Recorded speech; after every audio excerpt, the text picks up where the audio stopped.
Alhamdulillah Rabbil Alameen. Rasulullah sallallahu alayhi wasallam, he received the wahi. And this is the beginning of the revelation of the last message from Allah subhanahu wa ta'ala to makhluk, yani to the creation. So this is a historic moment that you could not pay enough respect and attention to, because this is the purpose of creation, to know your Lord, to know Allah, to know your purpose. And Allah subhanahu wa ta'ala, through His mercy, He sent us these messages. When Allah subhanahu wa ta'ala revealed the Tawrat or the Injil or the Zabur or the Quran, this is the mercy of Allah subhanahu wa ta'ala. If Allah subhanahu wa ta'ala didn't reveal anything to us, we would still be obligated to believe in a creator. And there are enough signs around us and in our body, in ourselves and in the world, that we could recognize that there is a creator. But Allah subhanahu wa ta'ala, through His mercy, revealed these messages. And every message was revealed with hikmah, with wisdom, in the right time, in the right place. So it would be applicable for the people of that time and place. If the Torah was, for example, for all times and all places, the people had not reached these places. But in the time of the Prophet ﷺ, mankind had reached different areas. There were ships going to China and things like this all the way across. And this message, the Sahaba radiallahu anhum would take it to all over the world. And in that time, you would see that message would not just be in the Arabian Peninsula. Even during the lifetime of the Prophet ﷺ, the Sahaba radiallahu anhum, they went, like Sa'ad ibn Waqqas radiallahu anhu, who took it all the way to China. Right? Many of the Sahaba, their graves you will find in Europe, in Africa, and in parts of Asia and so on. But the beginning of that last final message, this is such a historic moment in the history of mankind. Here Rasulullah Muhammad sallallahu alayhi wasallam, when this was revealed to him and he went back to his wife, he said, "Zammiluni, zammiluni, cover me." When a very hard task or a big responsibility is put upon a person, when you really realize it and you feel it, many people, you start shaking. You may not realize it, because most of us live a very ordinary life. We don't really have those kinds of things. But people, for example, that are launching satellites and things, when they're in that final moment, you see some of them, the stress makes you shiver. Okay? Now the Prophet ﷺ at this time, he has seen Jibreel alayhi salam in his real form. And he has been given a task that he's starting to now understand. He just got home, but he's starting to understand, so he's shaking. Here, Khadija radiallahu anha, she is consoling him, she is comforting him, she is advising him. Some of the ulama, they said at this time, certain ayat were revealed, which are Ya ayyuhal muzammil, qum al-layla illa qalila, and Ya ayyuhal mudaththir, qum fa'andir, right? There is khilaf ulama when these were exactly revealed. Most likely what we see, Ya ayyuhal muzammil, qum al-layla illa qalila, is revealed around this time. And then Ya ayyuhal mudaththir later. We'll talk about that inshallah. But these two are definitely from the early revelations. Not the whole surah, Surah Mudaththir and Muzammil, but these beginning ayat. What is the relationship? Because see, the Quran, Allah subhanahu wa ta'ala, He recited it, He said it, He ordained it upon Lawh al-Mahfuz in one shot. Then He revealed it from the Lawh al-Mahfuz by His will to Bayt al-Izzah, that is in the last sama, in one night, in Laylatul Qadr. So in the same way, Allah subhanahu wa ta'ala could have revealed the whole Quran in one night upon the Prophet sallallahu alaihi wasallam. But imagine if that had happened. See, look at the hikmah of our Creator, the hikmah of Allah subhanahu wa ta'ala. If that had happened, first thing, we would never understand asbab al-nuzul. And we would never understand context. Which ayat are about jihad, which are about not jihad, what are about safar, what are about being muqim, what are about, none of that would be understood. Because all be in one night, right? But when ayat are revealed, with context of what's going on, then we know, okay, these rulings have to do with war, these have to do with peace, this have to do with traveling, this has to do with being a resident, these have to do with this and that, because of what's going on, context. Right? And how could the Prophet ﷺ take all that? Like a human being, he's still a human. The whole Quran in one night, and that would have been very difficult. This is Kalamullah, this is not something light. So Allah subhanahu wa ta'ala, from His wisdom, He revealed the ayat with asbab, yani with reasons of what was going on. So people would understand the context. Now here, these ayat give us a beautiful understanding of what is the responsibility of the Muslim, the mu'min, the da'i in the day and night.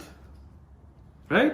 Ya ayyuhal muzammil, this tells us the responsibility of the night. What is that? Qum al-layla illa qalila. Stand in the nights except a little. And this is a da'i, a mujahid, somebody striving and struggling for the sake of Allah. The prayer and dua and standing in solitude where nobody sees you and nobody knows, that is your fuel.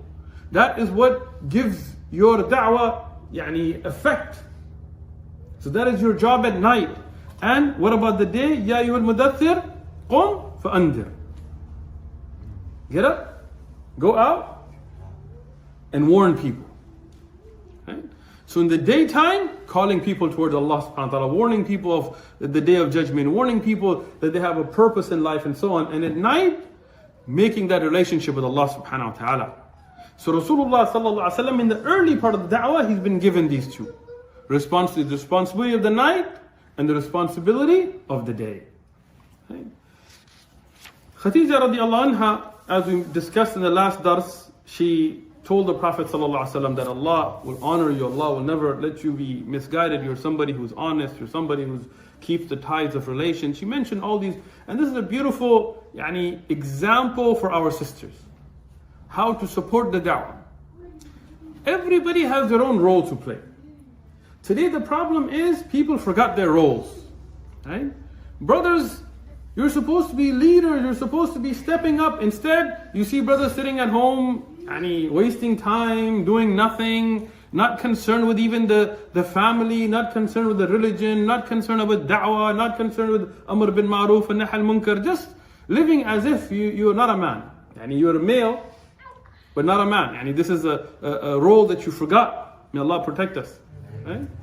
And our sisters who are the ones that supported the da'wah, the ones that really, look at Khadija radiallahu anha, she was instrumental for the da'wah.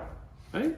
But her instrumental was not that she went out and said, hey Abu Jahl, come on, me and you. I can do anything a man can, let's get it on. No. She had that role of a comforter, she had that role of encouraging the Prophet ﷺ, of a man, he looks for ease at home. That's how it works. And a man, when he goes outside, he puts on a face. I'm revealing secrets here for the guys, sorry guys. Right? He wants to be tough. He wants to, other men, we have whatever issues go on, you act tough. When you go home, this is where you open your heart. This is where you can feel comfortable speaking, because that wife is that libas. She is that covering for you, as you are for her. Right? So here Khadija radiallahu anha, she told the Prophet ﷺ that, look, I'm with you, in many words, you're fine, but let's find out about this. And who would know? She said, I have a cousin, Ibn Am, he is a cousin of Khadija radiallahu anha, and his name is Waraqa ibn Nawfal. Waraqa ibn Nawfal, as Ibn Hajar has mentioned in Fath al-Bari, his name is Waraqa ibn Nawfal, ibn Asad, ibn Abdul Uzza, and he was Ibn Am Khadija radiallahu anha.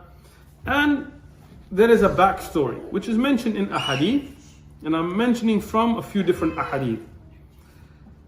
Waraqa ibn Nawfal and a few other people in Mecca were not satisfied with the shirk that was going on. They did not want to be involved in shirk. They saw shirk to be wrong, even though there was no nabuwah of the Prophet ﷺ at that time. Right? Why? Because the fitrah shows people shirk is wrong.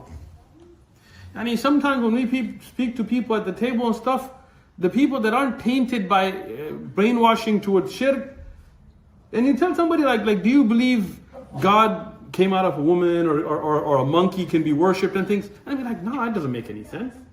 And you tell them, what about a one great creator that created us, that's not a man, that's not a woman, that's the creator of everything? And it makes sense because the fitrah is there. So these people are Ahlul Fitrah. These are the people upon Fitrah. They did not worship idols. They rejected idol worship. But they didn't know what to do. From them is Waraqa ibn Nawfal, and these are the names mentioned in a hadith of Rasulullah sallallahu alaihi wasallam. From them is Ubaydullah ibn Jahsh. From them is Qus ibn Sa'da. From them is Zayd ibn Amr. From them is Uthman ibn Huwayrith. So these were people between the time of Isa ibn Maryam and the Prophet ﷺ in Mecca, but they were people on Tawheed. They were people on the people of Fitrah.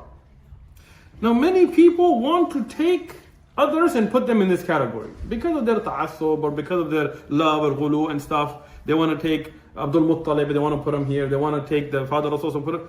But these are mentioned in ahadith where Rasulullah ﷺ was asked, and I'll mention some of those ahadith about these people. And he explained about it. So if we don't have a hadith on this, then we don't just take somebody and go, I think they were. No. Right? So, Waraqa ibn Nawfal, Zayd ibn Amr, Uthman ibn Huwayrith, these people, they wanted to find a true religion. And the spiritual capital at that time was Sham. Sham had Christians, it had Jews, and they had idol worship as well, but there were people on a better path than the pure mushrikeen. So these people, they went to Sham. Zayd ibn Amr, and we spoke about him earlier when he met with Rasulullah sallallahu alaihi wasallam, and both of them, the Prophet sallallahu also didn't do shirk, right? So Zayd ibn Amr was their leader. They were in a jama'ah. And when they went, they asked, who are the knowledgeable people here? So they were sent to a Yahudi, a rabbi. And he told the Yahudi that we want to enter your religion. Like, we don't want to worship idols. We know idol worship is wrong. And you guys worship a creator. We want to enter your religion. Now these reports, many of them are from these people themselves, that they narrated to people from the Sahaba, who later became Muslim and narrated these reports, right? So they themselves report this. So they said the Yahudi, whatever he may be upon, he was honest enough to tell them, he said, you cannot enter our religion without you taking on a part of the ghadab of Allah subhanahu wa ta'ala, the punishment of Allah subhanahu wa ta'ala. And that's very interesting, right? Many people know what they're upon is false, right? But there is nationalism, there is we are the chosen people, we are this, we are that, there is communal pressures, there's all these kinds of things that hold people back from the truth. Okay? Even today, subhanAllah, you will see on the One Message channel, sometimes you'll see in the debates, we'll tell somebody, if we can show you, prove to you clear contradictions and errors in the Bible, will you then leave Christianity? They will say no. Even when they know it's falsehood, they will say no. Because hidayah is from Allah subhanahu wa ta'ala. Okay? Some people, they're not about right and wrong. Many of the people of bid'ah in our ummah are the same way. You show them something is bid'ah with adillah, Quran, sahih, ahadith, they still don't want to leave it. Why? Because not everybody has that want to be, what is called in some other languages, haqq parast, somebody who wants to follow the truth. Right? Some people, they just want to be in that circle that they're in. Right? Meaning, if you're born in a Hindu household, you're gonna fight for it, you're gonna kill Muslims, you're gonna do all these things for what? Monkeys? Blue guys? What? Rats? Right? No, you know that's all fake, right? And you know those stories are just cultural stories made up. You know there's no 12-headed, elephant-headed, whatever things. But it's just a cultural issue. Right? Some people, they will see things with their own eyes that is against. They'll tell you there's like when I was in Hawaii, we were talking to some of the local people, And they talked about some of their beliefs, and you're like, you really believe that? Like there's a God over there that made, with this and that. You're like, yeah, not really. But that's our belief. What does that mean, right? So the Yahudi here, he knew, and he was honest enough to tell them, right? So they said, look, we didn't come to you except to get away from the ghadab of Allah, and from the punishment of Allah. So if we're going to get a part of the punishment of Allah, we're not going to join this. They said, what should we do? They said, be on Deen al-Hanifa. Be on the deen, the religion of Ibrahim, not the Hanafi method. Don't get excited, guys. Right? This is the Deen al-Hanifa, is the madhab or the deen or the methodology of Ibrahim alayhi salam, which was tawheed, which was to believe in oneness of Allah subhanahu wa ta'ala, no children of Allah, no corruption in aqidah, just belief in oneness of Allah subhanahu wa ta'ala. This is Islam, this is that belief. So here, some of them, from this group, they said, then we should just go back. Some of them, let's talk to others. So they found from the Christians a priest. And they told them the same thing. They said, look, your Nabi, Isa ibn Maryam, he came afterwards. So we want to follow the same religion. We want to be entered into religion. He told them, he goes, today, our people have changed the religion so much, you cannot enter it except that you will get a part of the punishment of Allah subhanahu wa ta'ala. So here, once again, they said, we don't want to enter and gain the punishment of Allah. We came to run from the punishment of Allah. So they went back, but they went back with some ideas. Waraqa ibn Nawfal took a lot of the teachings of Isa ibn Maryam, but in the correct way. Meaning he didn't worship Isa ibn Maryam. He didn't worship Jesus. But he took some of those teachings and he knew a lot of languages, so he would read in different languages and translate into Arabic and so on and so on. And others, like Ubaydullah ibn Jahsh and Zayd ibn Amr, they just worshipped Allah upon Deen al-Hanifa, whatever they could find from the religion of Ibrahim alayhi salam, they just worshipped Allah. But these people are people of Jannah. They are people who are saved. Why? Because they did not make shirk. And we have adillah, we have evidences, which we'll talk about inshallah about this. Tayyib. So Waraqa ibn Nawfal, this happened, this hadith we're talking about is early on. At this time, he's very old. Time has passed. So when Khadija radiallahu anha went to him with Rasulullah sallallahu alaihi wasallam, she said, Ya ibn Ammi, oh my cousin, isma'a min ibn akhik. Listen to the son of your brother. And this is a term of respect. Meaning listen to the Prophet Muhammad sallallahu alaihi wasallam. So the Prophet sallallahu alaihi wasallam explained what happened to Waraqa ibn Nawfal. He told him the whole story, what had happened so far. And so far, it was just what had happened in the ghar, with Jibreel alayhi salam and the beginning of wahy. Here, Waraqa ibn Nawfal, he told the Prophet sallallahu alaihi wasallam, Ya ibn akhi, O son of my brother, Hada Namus. This is a name. Namus was one of the names for Jibreel alayhi salam. And he said, Alladhi anzala Allah ala Musa. This is the same angel that Allah subhanahu wa ta'ala sent to Musa alayhi salam. Now, this is something interesting. You have somebody who's multilingual, well-versed, who knows the scriptures, who knows the Old Testament, who knows the New Testament, and all that was there. And with all of that knowledge that he has, and the scriptures that were there at the time, he recognized the Prophet ﷺ. Now what is being passed as the New Testament and Old Testament today, what we see today from the Greek works and things, has been changed so much that original message of Isa ibn Maryam has been washed out of it. And you have some aspects of it, you'll still see the 10 Commandments and the belief in one Allah and things like this, but so much has been changed as just the opinions of men. But we do see that at that time, many of the Christians and the Yahud, and we'll talk about that inshallah later in the Seerah as well, as many of the Yahud that saw in their books clear signs that led them to believe in the Prophet ﷺ. Waraqa ibn Nawfal, he said, Ya laythani fiha jad'a, shaban. He says, I wish I was jad'a, I wish I was young. He said, why? He said, because nobody has come with such a message except that his people have turned against him, turned him out. Right? I mean, even, subhanAllah, you look at Musa alayhi salam, Ben Israel betrayed him so many times. Right? If you look at Isa alayhi salam, the people around him betrayed him. And you look at the same, seeing that pattern, he knew the same would happen to Rasulullah Muhammad sallallahu alayhi wasallam.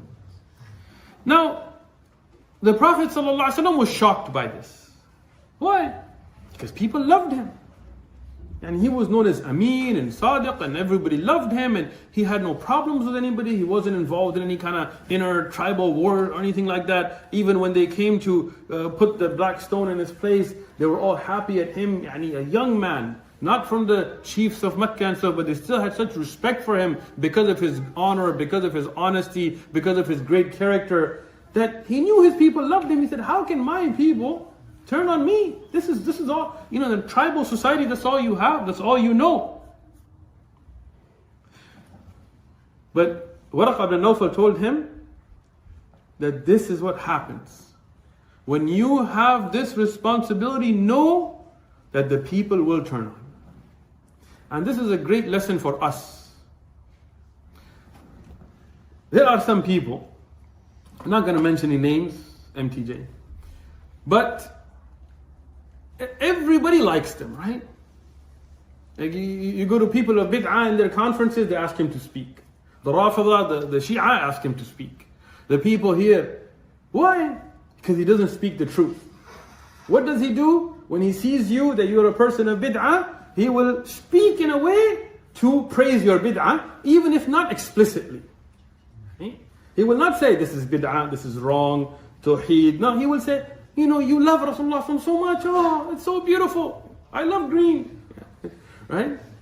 When he sees the people of shirk that go towards ghulu and things like this in another way, he will not go to them and say, how come you can be worshipped other than Allah? How can you be asking from other than Allah? He will go to them and say, Ali, Hassan, Hussein, radiallahu anhum. And then he will not say radiallahu, then he will say, alayhi salam. And then he will just praise them in a way to try to earn favor from everybody.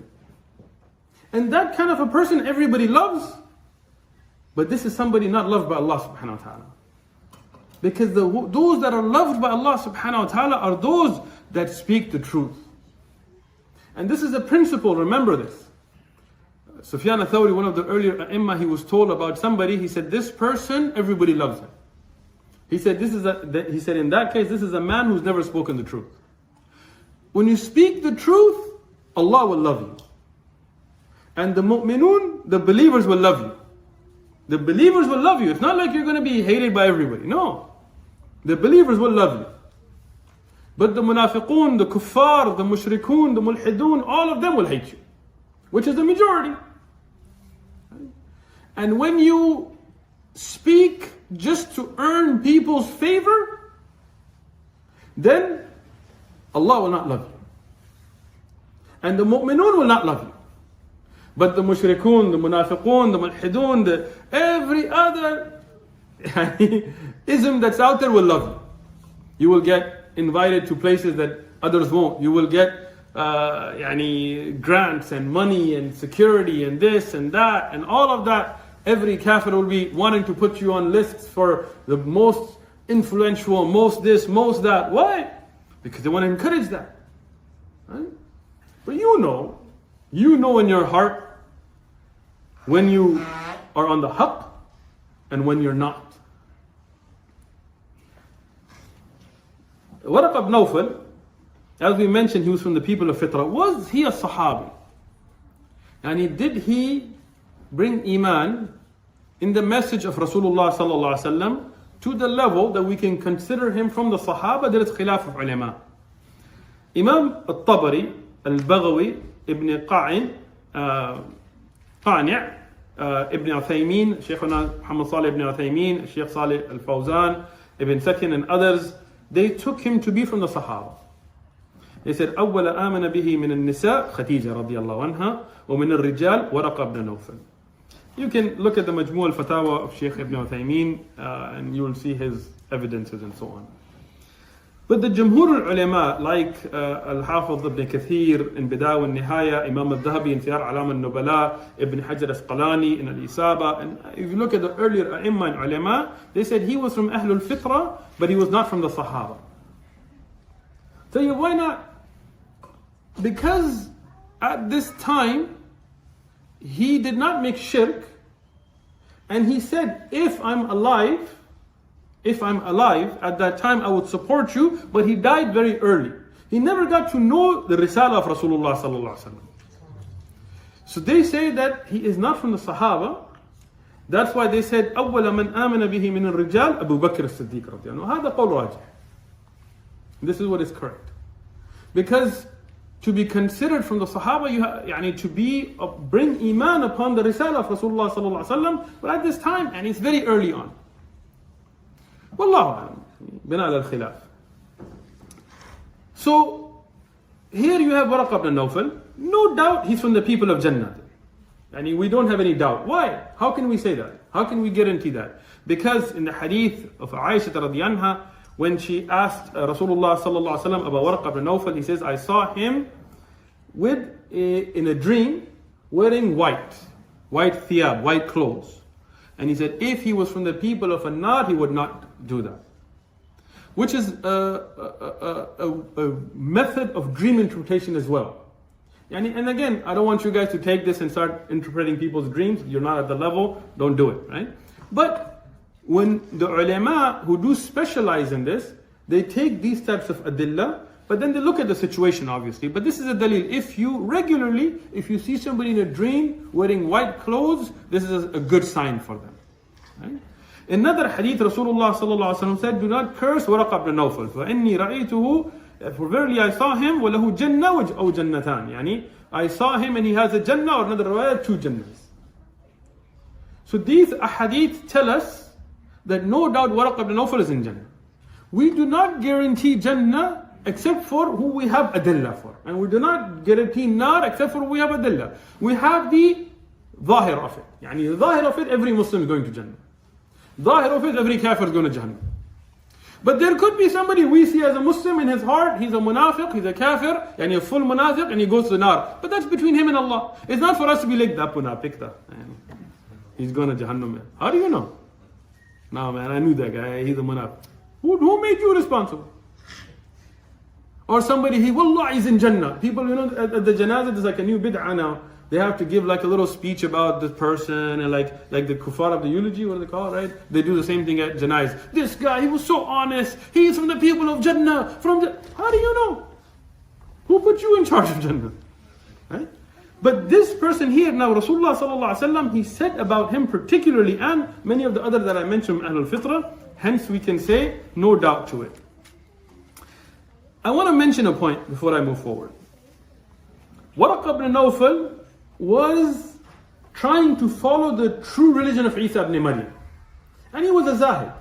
He was a person of zuhud. A person who didn't love this dunya, who was attached with the akhirah. Somebody who's searching for the truth. And there is another one that we'll talk about later in the Seerah, in the Medinan period. His name is Abu Amir al-Rahib, but Rasulullah sallallahu alaihi wasallam called him Abu Amir al-Fasiq. Abu Amir was also a zahid. And he was also trying to follow the message of Isa alayhi salam. Okay? So both of them, they are outwardly the same. Meaning both of them are trying to follow the true message of Isa ibn Maryam. Both of them don't love this dunya. Both of them were known for good character. Both of them were praised by the people for being spiritual and pious. But one of them we know is in Al-Jannah, and one of them, Rasulullah sallallahu alaihi wasallam said he's from the people of the hellfire. What's the difference? Waraqa ibn Nawfal, when he saw the truth, he accepted it. Abu Amir al-Fasiq, when he saw the truth, he fought it. Why? Waraqa ibn Nawfal, he didn't have that kibr, that pride. Because think about it, right? A person of pride would say, why did Allah choose him? I'm a scholar. I know so many languages. I know the Old Testament, I know the New Testament, I know the Torah and Injil, and I know the writings, and I'm somebody for so many years, I'm so old, I've been worshipping that one Allah and this. Why Allah didn't choose me? Why Allah chose him? He can't even read or write. Right?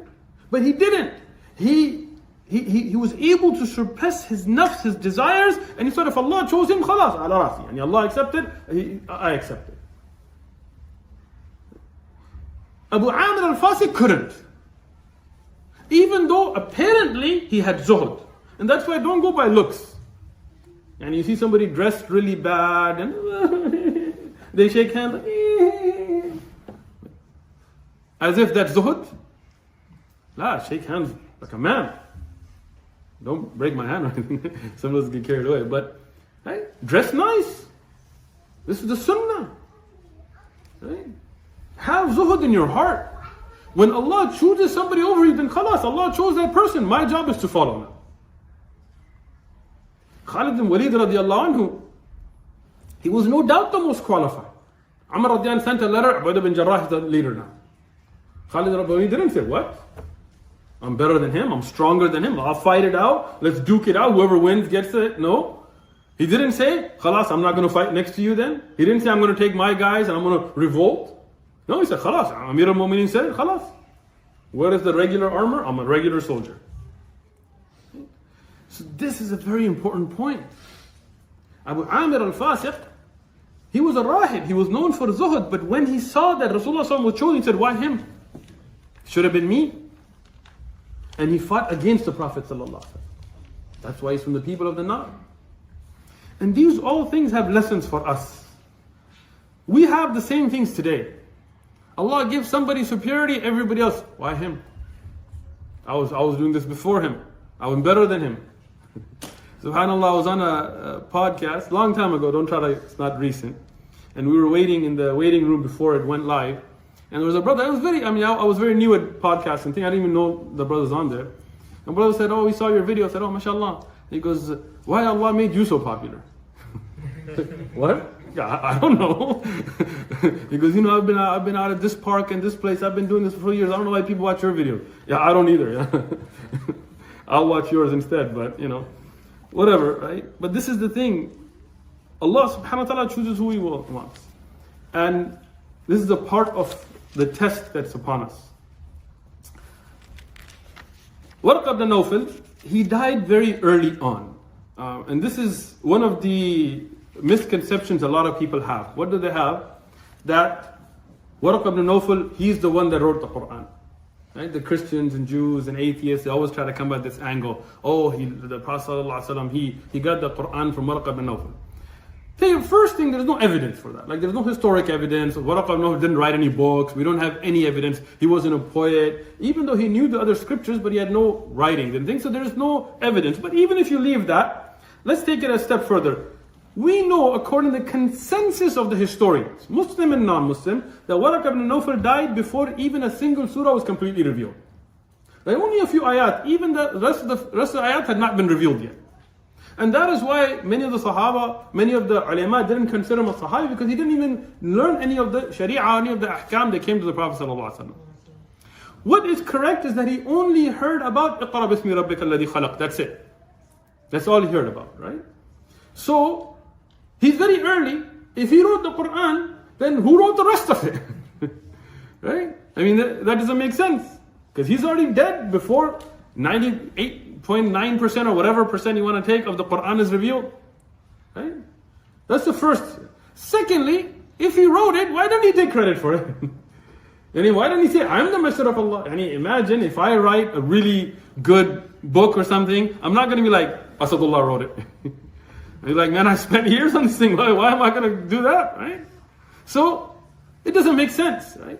Because they cannot answer the miraculous nature of the Quran, that how could something so eloquent, so beautiful have been revealed to somebody who can't even read and write. Because of that, they try to find excuses, but they're childish.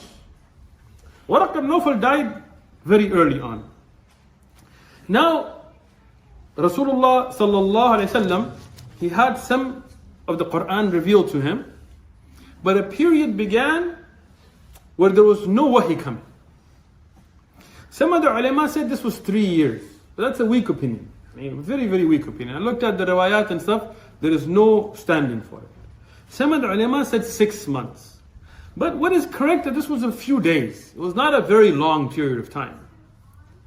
But in this time, no wahi was coming. Now there is a hikmah, there is a wisdom of Allah subhanahu wa ta'ala. The wahi coming was not something easy. Like this is revelation from Allah subhanahu wa ta'ala. So physically, it was tiring. And we'll talk about the different ways the wahi would come to the Prophet sallallahu alaihi wasallam. But some of the Sahaba, they would say that Rasulullah would be sitting on my lap, and his head would be on my lap. And when the wahi would come, he would become so hot that I would feel that my leg's going to burn up. And the pressure that he had would make me feel like my leg's going to break. I mean, this is something very heavy, thaqeel. So if all of it just started coming maybe he couldn't handle it. Allah subhanahu wa ta'ala knew better. So Allah subhanahu wa ta'ala revealed some, and then He gave him this break. And also to develop a love. I mean, this is a hikmah. Sometimes when you want to push something even that's very good down somebody's throat all at once, then they reject it. But if you let them taste a little bit of it and then stop, then they will want more of it. Right? That's why it's not from the sunnah and not from the way of the Sahaba radiallahu anhum to do durus every day. The Sahaba radiallahu anhum, as we see some riwayat from them, they would only do dars once a week or twice. Right? And I mean, of course that's not a hukam, but this is their way. Why? Because sometimes what happens in some of the masajid, every day we have ta'aleem from this hour to this hour. Mashallah, man, for 2 hours every day they're reading some book filled with fabricated hadith and so, right? But then what happens is, everybody's asleep. I was in another city, I won't mention the name of the city, that's where I'm from, right? And I was going through a marketplace, or the masjid, I stopped to make salah, I made salah. And then one of the brothers said, we're having ta'aleem. Can you sit with us? I felt shy, they said it's from hadith, so I sat down. I didn't know what book they were reading and stuff. I had an idea, but I wasn't sure. Right? So I sat down. The first thing I noticed is as soon as the person started reading, I looked around, they were all asleep. Like, man, this is your qaylulah time or what? Right? The person reading is going, what are you doing? What benefit is that? Oh, sakina is coming down. Go home, put your head on the bed, and sakina will come down as well, inshallah. The dars is not a place for sakina, for you to go to sleep. A dars, and when the qala Allah, qala Rasul ﷺ is being said, this is the place to listen and benefit and to think and to change. So Allah subhanahu wa ta'ala, He gave this gap. Right? In this time, the Prophet ﷺ, he became very anxious. Why? Because at first, when a big responsibility is given, a person becomes afraid. We see that in the way the Prophet ﷺ acted when he ran home and things. And then, when you realize the benefit to mankind, when you realize what it means, then you become anxious to do it. So here now the Prophet ﷺ, he wants to now go forward with this, but now there's no wahi coming for a period of time. So he contemplates, he starts to get to his mind.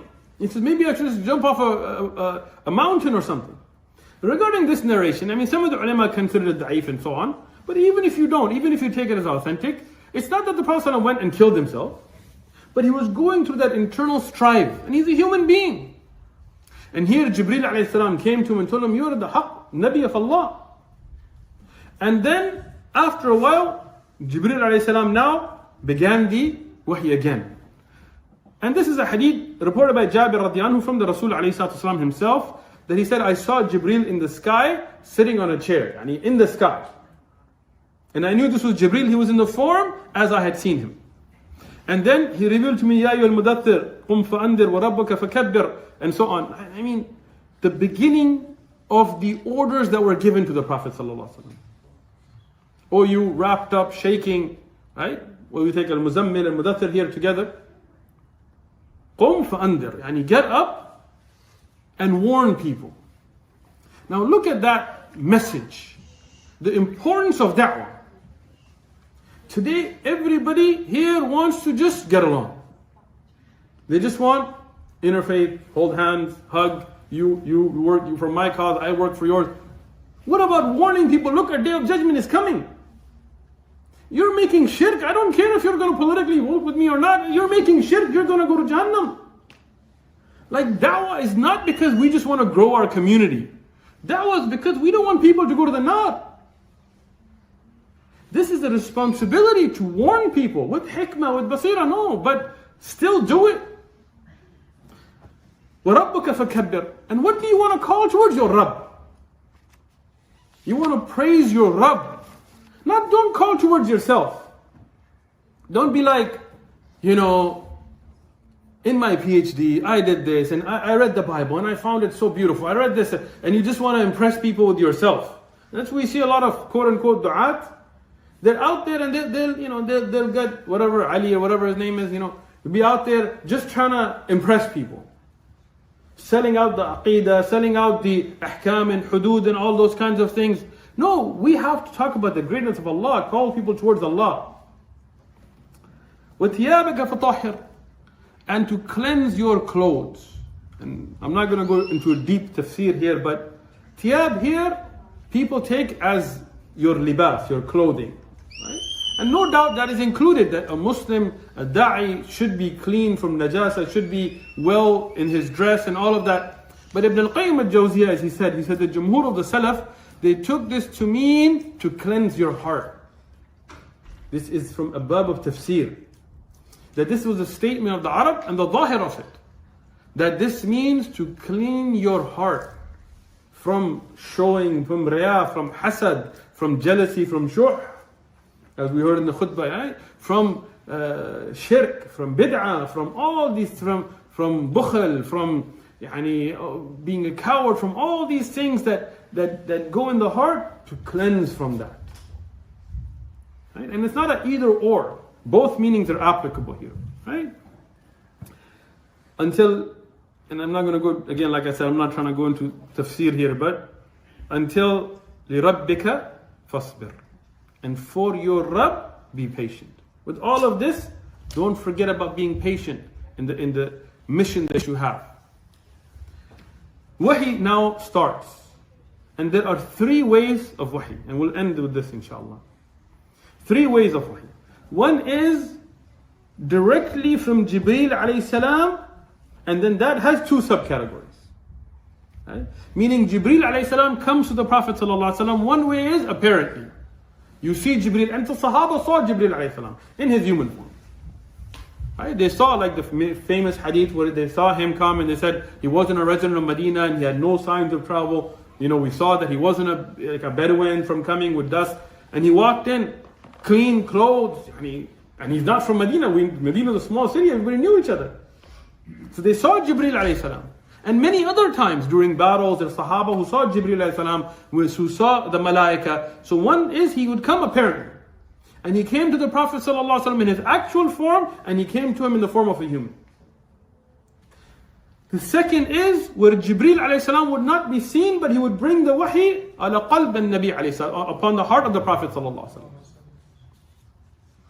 That's all in one category. That is from Jibreel alayhi salam, 2 subcategories. The second, from dreams, directly from Allah subhanahu wa ta'ala. The dreams of the Anbiya, of the Prophets are wahi. Our dreams could be good, could be bad, could be confused thoughts. There is a part of wahi that still comes, but that is not 100%. Meaning if me and you see a dream, there is no ahkam from it. Even if it was a great, people always like, oh, this sheikh saw a dream to make this dhikr. No. That sheikh's dream can stay with himself. Stop forwarding those WhatsApp messages. Stop. This is no. Don't post that.